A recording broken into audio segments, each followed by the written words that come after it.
Hello, Glen Haven. This is Mr. Rodriguez here, and I'm going to try from home to tell you about what my career has been for many years. Now, I have been retired since 2012, but I still do what I always did all my life.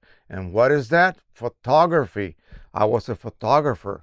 So, what is photography? Well, it is the capturing of images, just like your eyes, whatever they look at, they remember what they saw. And that basically means you have a built-in camera in your head. Imagine that. Every time you blink and you see something, it's like you took a picture and your brain remembers it. Now, what do you need to be able to do photography? Well, you need cameras. And cameras are used daily for everything. Every time you see a TV commercial, that took a camera to be able to produce that. Every time you see a show, a cartoon, any kind of magazine, anything that has a printed or some sort of image on it, it probably took a camera. Now, there are many types of cameras available, and the most common nowadays, of course, is your phone. Everybody just about has a phone, and you can take pictures with this. So if you have your own phone, you should be taking lots of pictures and practice.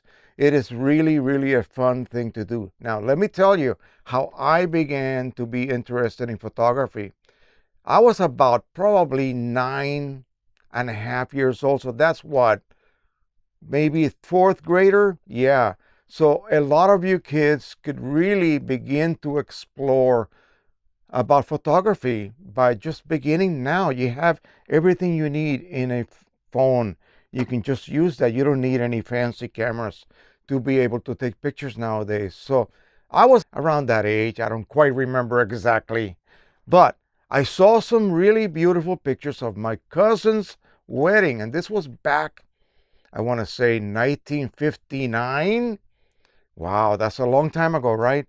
And I thought, oh my gosh, these things are beautiful. How in the world did you make something like this? How did you capture this? Well, the photographer who went all the way to Spain to shoot my cousin's wedding used an old camera, a camera from the 1950s. I don't have one of those here with me, but again, you can use one of these. And what I saw just impressed me so much that I asked my daddy, hey, I want to start learning about photography. So he says, well, I don't know anything about photography, so you need to start reading some books. And I started to read some books, and these books were in Spanish back then. So I read them all, I learned about it, and then when I went to school, as I became a bigger boy, middle school, I had an English teacher who had a photography club after school. So I asked my mom, please let me join the photography club. She said, only if you do your homework before the club. And I thought, oh, how am I going to do that? Well, guess what? Every Wednesday was when we met. And every Wednesday at lunch, I would do my homework during my lunch hour. Yes, I did. That way I can go to photography club. And that got me started. I was so involved with it that I followed it through high school, through college, and then when I joined the Army in 1968, I became an Army photographer, and I got to do all sorts of awesome things. And also, I got to fly helicopters and shoot photos from the air. Now, we had great big cameras back then, not little cameras like these or like these, or even video cameras like these. They were huge. Nowadays, you got little underwater cameras that can shoot while you dive into the pool. Yes. But anyway, so that gave me a lot of background experience. And then as I began to shoot more and more under different situations, I spent 22 years in the Army, by the way, doing this. So as I retired then, I began to learn how to do photography, but for like the medical field. So I got to do that over at the Armed Forces Institute of Pathology. I did that for about 24 more years, and then I retired. And today I still shoot a lot of photographs. I like to go out and shoot. And also my favorite thing now is to do something with those images. Now, what do people do? They save them. They put them up on the internet, on Facebook, on Instagram, or whatever one of these so-called social media platforms. But I don't like to do that. I like to make prints, okay? And I don't know whether you kids can remember what a print looks like. You know, when you get your pictures taken at school, and a week later you get an envelope with a sheet and it's got your pictures on it, and then your mom or dad cuts them and then sends them over to your grandma or your aunt. Those are prints, and this is what I like to do now. So let me show you a few examples of some real prints. A few years ago, we took a boat ride over to Annapolis. That's here in Maryland. That's the capital of Maryland, by the way. And we went under the Bay Bridge on the boat. And so I took this photograph. I hope you can see it clearly.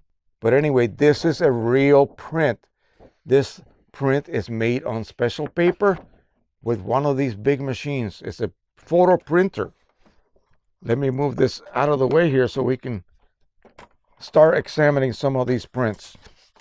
Okay, so another time I was out with Mrs. Rodriguez. I'm sure you guys know who she is. And I looked up at the sky and I thought, oh my gosh, what's going on up there? Are aliens going to come through these clouds? Check this out, guys. Look at that sky. Again, you need a camera to be able to capture moments like these. Photography basically is freezing a moment in time. Click, and it is frozen. Nothing is moving. It's not like video. It's not like a movie. It's a capture of a moment. And then you transfer it over to paper, like I have done, so that you can enjoy it instead of looking at it on a little phone or on the internet. I was walking through the woods and I thought, this is so beautiful. It is fall. Even though the color of the leaves were amazing, I decided to take a photo in black and white. But then when I printed it, I thought, maybe I should add some color to it. But I don't want to add, oranges and all the yellows and greens and reds. I just want to make it one single tone. So here we go. This is called sepia. And all it is just a slight brownish tone. And so this is something that used to be done many, many years ago to a lot of photographs before we even had color photography. Everything was in black and white. So they would add a tone to it. Now this is just looking up at a tree, and you can see how beautiful even just a single tree can be. And again, you can only capture that with a camera, guys. I was in another field and I thought, oh my gosh, look at this gorgeous tree by itself in an empty field. So I decided to shoot that. Now, I wanted to make it a nice horizontal composition. As you can see, this shows the field, which is empty. The only thing growing is this one tree. And I thought, this is way too beautiful to pass up. So I stopped the car and I took a picture of it. Again, with what? With a camera, guys. Sunset, people walking on the beach. They're far away, so you can use a lens to bring everything closer. It's called a telephoto lens. And this is the result. Okay? You can see that. That looks like a postcard, guys. It's beautiful. If you saw that with your eyes, you will remember it, but then you wouldn't have something to touch and to really, truly re-experience that moment. And the only way you can do that is with a photograph. What about a sunset? When the sun goes down and the conditions are just perfect, it is just simply beautiful. Also when the sun is coming up. So this is a shot of a sundown.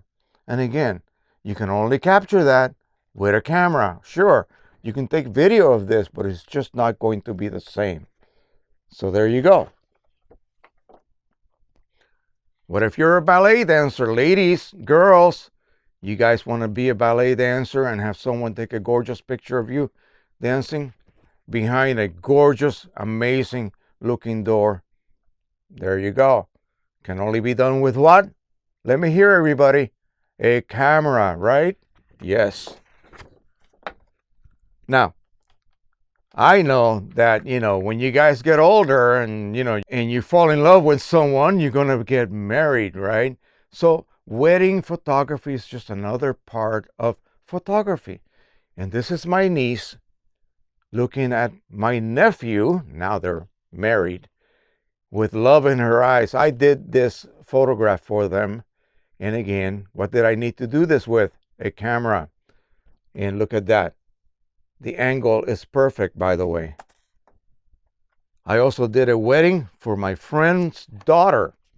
She is in the middle wearing the white dress, and these are her bridesmaids. And again, it's just them walking down this aisle, and I shot the picture for them. And what did I need to do? And I keep repeating myself, a camera, guys. Again, if you guys are really interested in this, begin to do this now. You are at the perfect age. Your minds are clear. You can actually have a lot of imagination and creativity. So do not waste your time at this point playing video games or anything like that. You're home right now during this time.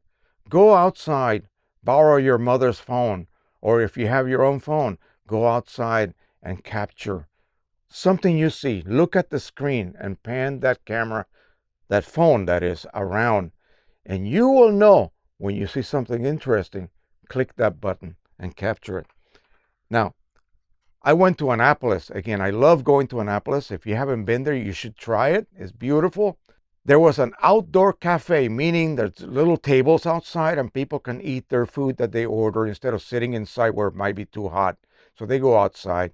I took this image and then I turned it into a painting and I printed it on real watercolor paper. Okay, just like an artist would use to create a painting. And look at that. It's just gorgeous. It became a painting. The image actually was a photograph, but it looks like it's made with a brush. So there you go. Let me show you that real close. And again, the original image, sure, I shot with a camera and it is just a regular photographic image, but I used software because now we have computers. We can do practically anything we want with our images. Again, keep that in mind. I also made this one into a painting, and it's just a little red barn, little orange and yellow building in a gorgeous field. This is in Gettysburg, Pennsylvania. It is farm country, so all of these beautiful areas are just ready for you to take a photo with your camera and capture that moment. You will never forget that moment. Now, I'm going to show you something really interesting now. How do you shoot a selfie of yourself? Well, you grab your phone and you do this and you smile and you do kisses and all of that stuff, okay? But what if you want to shoot it from a different angle? Okay, let me show you something and you guys tell me what you think I did. So here's me in my backyard. Now, who took this picture? Was it Mrs. Rodriguez? I'm going to show you in the end. What about this picture? This is looking at the street behind our house. How did I do that? I'm going to show you right now. And then at the end, I'm going to show you a little video section of how this is done, or the same similar type of photography that you can do. And it takes one of these.